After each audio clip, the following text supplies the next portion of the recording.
Olá pessoal, tudo bem? Professor Rudy aqui de novo com mais uma aula para vocês.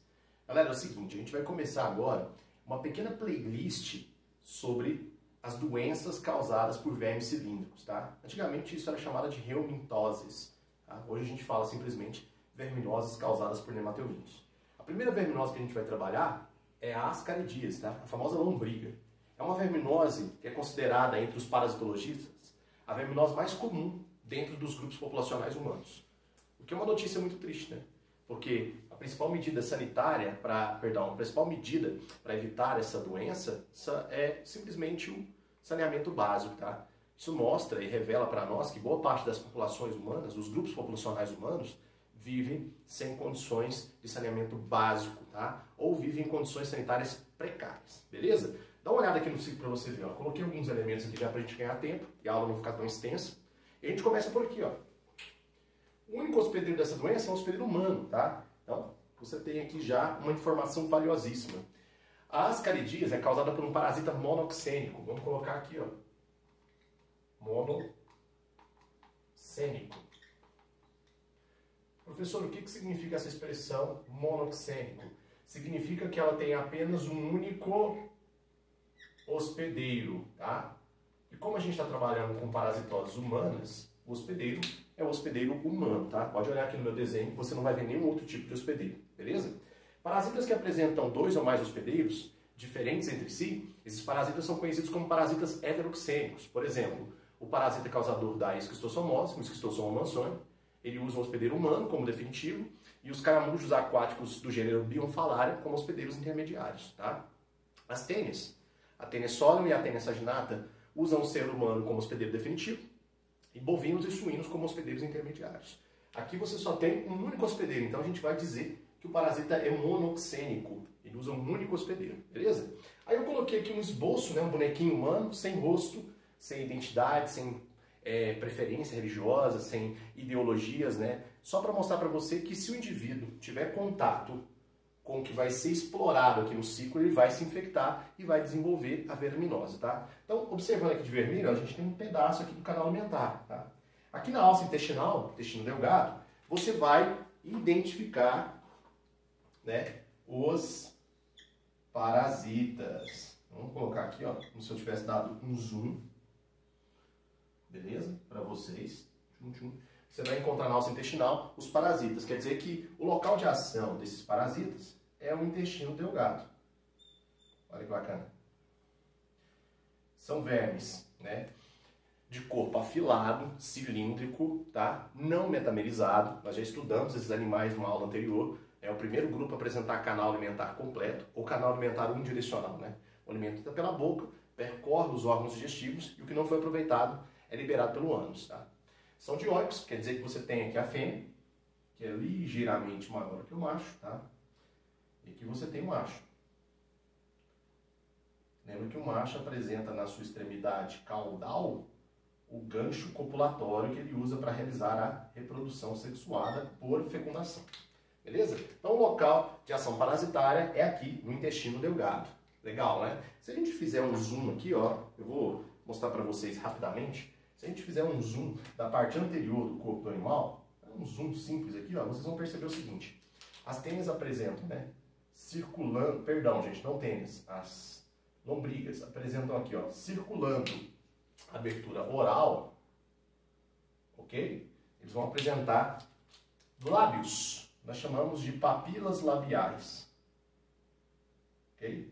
Essas papilas labiais que você encontra aqui ao redor do lábio, você está vendo aqui na minha ampliação, elas ajudam o verme a se fixar, né, na parede intestinal e também promover pequenas lesões. Essas pequenas lesões agridem o epitélio digestivo ou absortivo do intestino, diminuindo a capacidade do hospedeiro de absorver nutrientes. Isso acaba favorecendo os vermes, porque quanto mais nutrientes à disposição, mais eles conseguem absorver e se beneficiar com isso. Muito bem. A ação dos vermes aqui é uma ação que a gente chama de ação exfoliativa. Então, vermes de ação, ok? Anote aí, exfoliativa. Professor, o que significa essa expressão? Vermes de ação exfoliativa. Significa, gente, que esses vermes, eles vão roubar nutrientes do hospedeiro, tá? Eles fazem isso quando eles estão na sua forma mais agressiva dentro do canal alimentar humano, na parte da região do intestino delgado, onde boa parte da digestão química acontece, beleza? Bom, na forma mais grave dessa doença, essas papilas labiais que vocês estão vendo aqui, ó. Essas papilas labiais, elas podem causar pequenas lesões, úlceras, tá? Na parede do intestino, promovendo o extravasamento do conteúdo intestinal para o interior da cavidade abdominal do hospedeiro humano. Isso pode gerar um quadro inflamatório gravíssimo, tá? Eu falo gravíssimo porque é gravíssimo mesmo, tem uma chance de levar o indivíduo a óbito, que nós chamamos de peritonite. Isso quando o indivíduo tem uma carga parasitária muito alta, muitos parasitas agredindo o seu intestino. Beleza? Esses parasitas que vocês estão vendo, que causam a doença conhecida como ascaridíase, eles são reconhecidos pelo nome científico Ascaris lumbricoides. Ascaris lumbricoides.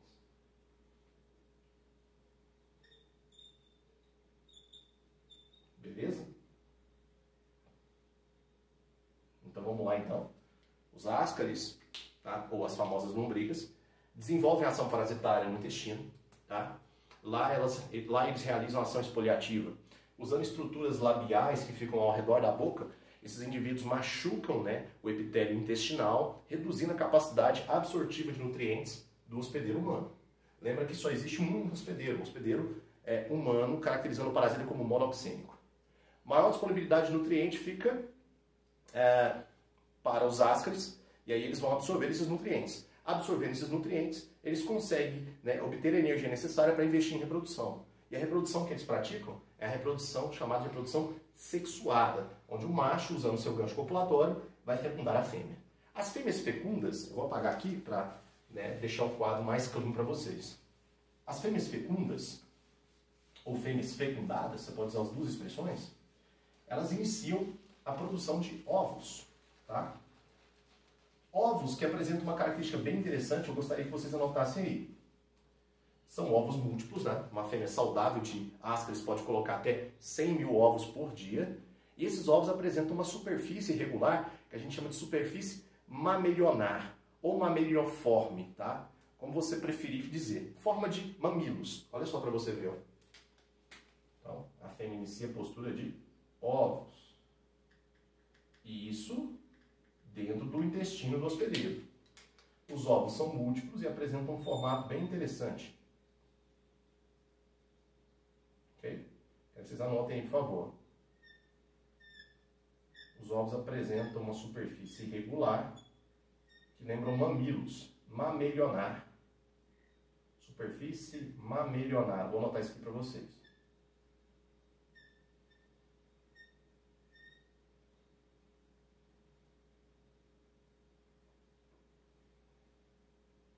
Olha aí. Esse é o ovo, ok? E lá externamente você vai ver uma superfície chamada superfície mamelionar. Ó.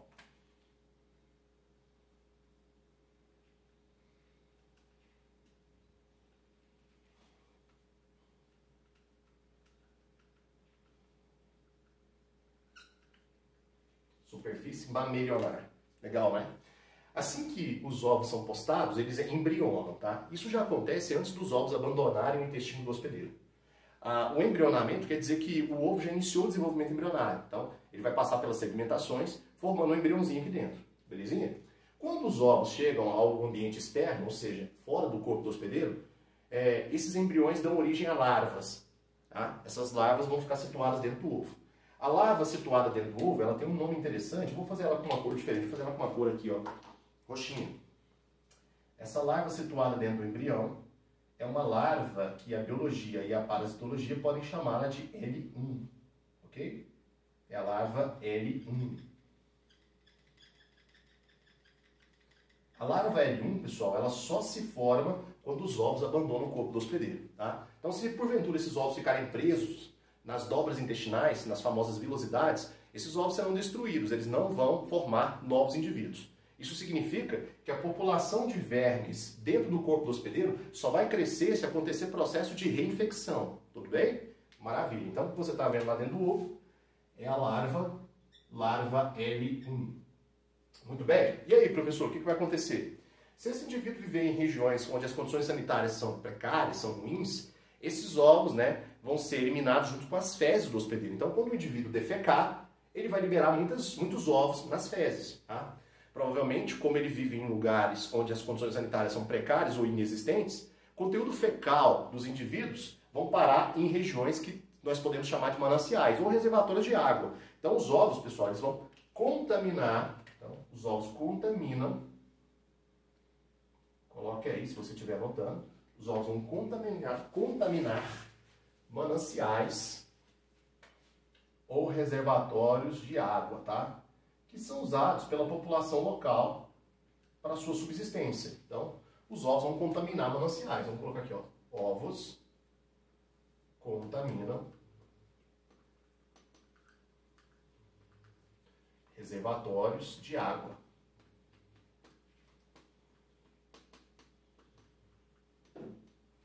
Professor, você pode me dar um exemplo? Claro. Vamos pensar na região Nordeste. Açudes, represas, tá? Cursos de rio que são utilizados, né, como fonte hídrica para a população local, ok? Charcos, brejos. Então, se o indivíduo vive numa região que não tem saneamento básico, não tem rede de água e esgoto, muito provavelmente o conteúdo fecal humano vai parar, né, nesses cursos d'água, nesses mananciais, nesses reservatórios. E aí o que acontece? Muitos ovos nas fezes. E os ovos, tá, lembra, que eles já saem do hospedeiro humano embrionados. Ao atingir o ambiente externo, os ovos dão origem à larva L1, tá, que está se desenvolvendo lá dentro do ovo, que tem uma superfície irregular. Professor, o que essa superfície tem de interessante? Você vai entender agora. Olha que interessante. Ao usar essa água de reservatórios para consumo, né, direto ou para o processo de irrigação de verduras, esses ovos podem ser ingeridos por outros indivíduos que vivem na mesma área da pessoa ou do hospedeiro humano infectado. Isso mesmo. Então, ele pode causar heteroinfecção de outros indivíduos. Ou ele pode se reinfectar, né, por um outro indivíduo que está vivendo na região dele. Bastante complicado isso, tá? Então, ao usar a água de reservatórios de forma indireta, né, para irrigação de verduras, ou para consumo próprio, o indivíduo acaba ingerindo ovos. E aí acontece a infecção. Beleza? Agora, olha que legal. Essa superfície irregular do ovo, que a gente chama de superfície mamelionar, ela ajuda os ovos a se fixarem em diferentes superfícies, né? Vamos pensar aqui nos vegetais. Os ovos se fixam na superfície dos vegetais, se aderem com mais facilidade, se tornando mais difícil você eliminar os ovos só com aquele tratamento básico que a gente dá em casa, né, de água corrente. Na verdade, você tem que pegar a verdura, a fruta e lavar, né, passar a mão com atrito para poder tirar esses ovos, ou uma pequena esponja para poder, né, limpar esses ovos da superfície do alimento que será ingerido. Tudo bem? Com relação à água, pessoal, se a água não é uma água tratada, o mínimo, né, que nós podemos fazer é a fervura. As altas temperaturas conseguem destruir os ovos. Beleza? Show de bola. E aí, como é que vai acontecer? Vai acontecer assim, ó. A ingestão de ovos causa infecção. Então, infecção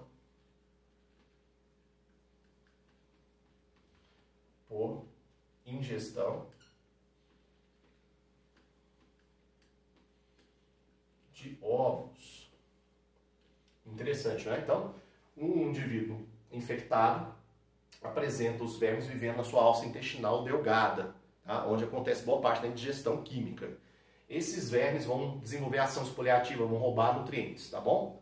Bom, adquirindo os nutrientes, eles investem, né, energia na produção de ovos. O macho fecunda a fêmea e a fêmea começa a postura de ovos. Os ovos apresentam uma superfície irregular que a gente chama de superfície mamelionar, ok?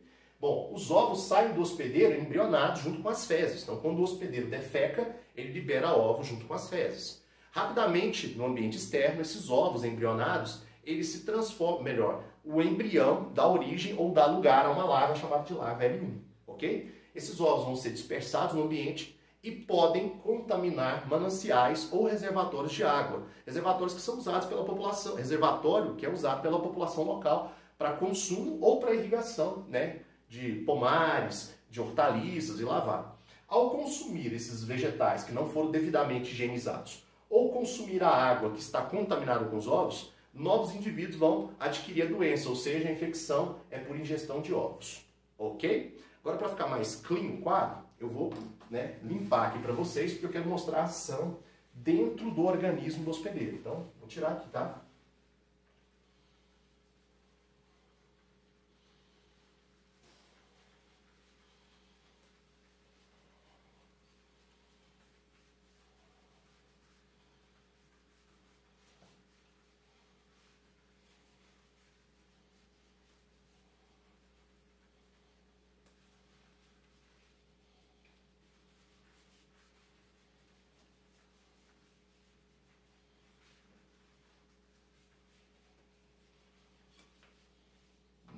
Muito bem. Show de bola. Olha só, pessoal, vocês devem ter percebido aqui no desenho do bonequinho humano que eu fiz, que eu relacionei dois sistemas de órgãos diferentes, o sistema respiratório e o sistema digestório. Outros sistemas também estão relacionados com essa verminose. Só que não vale a pena a gente ficar discutindo todos os detalhes, até mesmo porque esses detalhes são cobrados lá na parasitologia, no ensino superior. Aqui basta você entender a logística da infecção, é isso que eu quero que você pegue, beleza? Então vamos imaginar o seguinte, ó. Vamos imaginar que o indivíduo aqui foi infectado. Então vou dar um zoom aqui, ó, no estômago, tá? Do indivíduo. Lá no estômago você vai encontrar os ovos, ok? Lembra que os ovos têm uma superfície irregular. Olha que maravilha.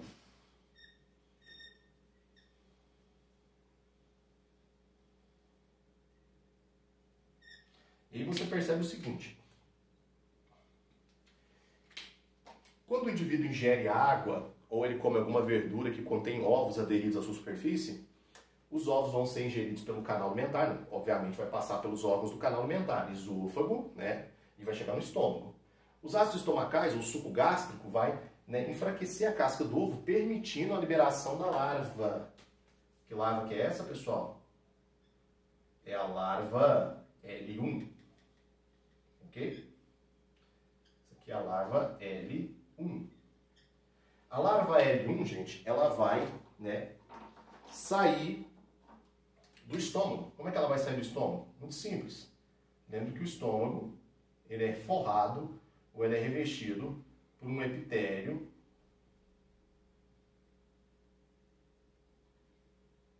beleza? Estou colocando aqui para você ver, ó, o epitélio estomacal. Esse epitélio estomacal, pessoal, ele pode ser agredido pela larva, e é o que vai acontecer. Então, quando a larva agride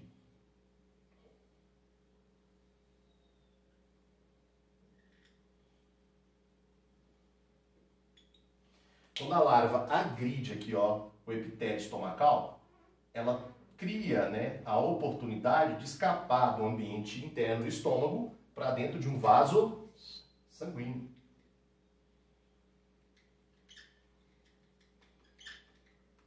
Legal, né? Então a larva ela vai sair do ovo aqui dentro, do estômago do indivíduo que foi recém-infectado ou foi reinfectado, agride o epitélio, do estômago, perfura a parede estomacal e atinge um vaso sanguíneo. Então, o destino dela é passar para o interior de um vaso sanguíneo.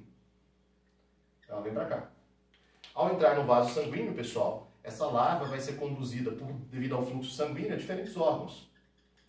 Tá? Ela vai passar, por exemplo, pelo fígado, pelo baço, tá? Pelo coração, beleza? À medida que essa larva vai passando por esses órgãos, ela vai sofrendo a troca de cutícula. Não sei se vocês lembram disso da aula anterior. Esses animais apresentam uma pele revestida por cutícula. O tegumento tem uma cutícula.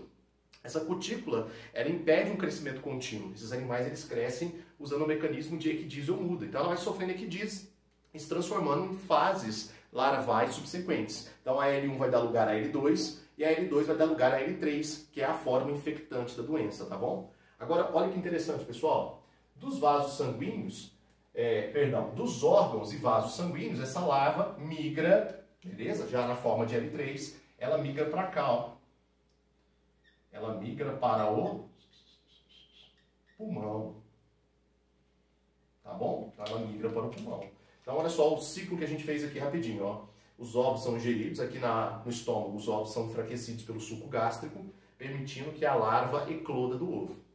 A larva que está eclodindo é a larva L1. A larva L1 agride, né, a parede estomacal e penetra no vaso sanguíneo. Vai passar por diferentes órgãos, sofrendo as equidizes ou mudas, até atingir a forma infectante que a gente chama de forma L3. E aí, a forma L3 ela vai buscar o local de ação parasitária. O local de ação parasitária é o intestino delgado. Para ela atingir o intestino delgado, essa larva ataca os pulmões, tá? Caracterizando o ciclo do parasita no corpo humano como ciclo pulmonar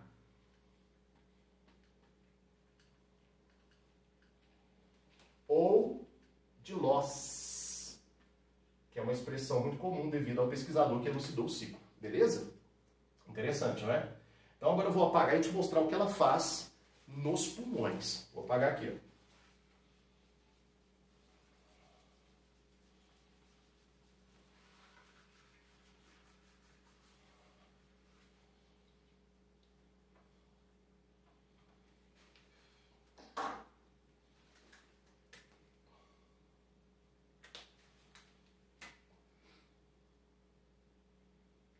Maravilha. Imagina que a gente deu um zoom nas estruturas pulmonares. Todo mundo aqui sabe que o pulmão é um órgão bem complexo, mas se tratando dos mamíferos, o pulmão dos mamíferos apresenta as unidades de trocas gasosas, os alvéolos pulmonares. Então vem comigo, ó. Fiz um zoom aqui para mostrar para você o que vai acontecer no interior dos pulmões.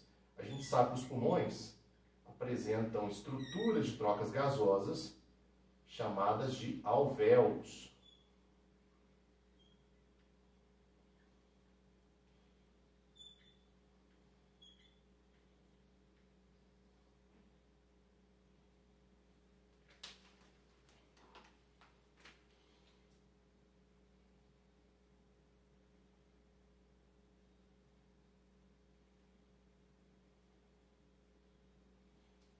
Então a gente tem estruturas de trocas gasosas chamadas de alvéolos. Vou colocar aqui, ó. Alvéolos pulmonares. Beleza? E os alvéolos pulmonares, pessoal, eles têm um contato íntimo com os vasos sanguíneos. Os vasos sanguíneos aqui são vasos bem fininhos que nós conhecemos como capilares. Lembra disso? Capilares. São os capilares pulmonares. É por aqui que o sangue é oxigenado, né, para que a gente possa levar o oxigênio às diferentes partes do corpo. Então o sangue está passando por aqui. Vou até colocar umas hemácias aqui para vocês lembrarem. O sangue está passando por aqui, ó, onde acontece a oxigenação. Agora o que vai acontecer, pessoal?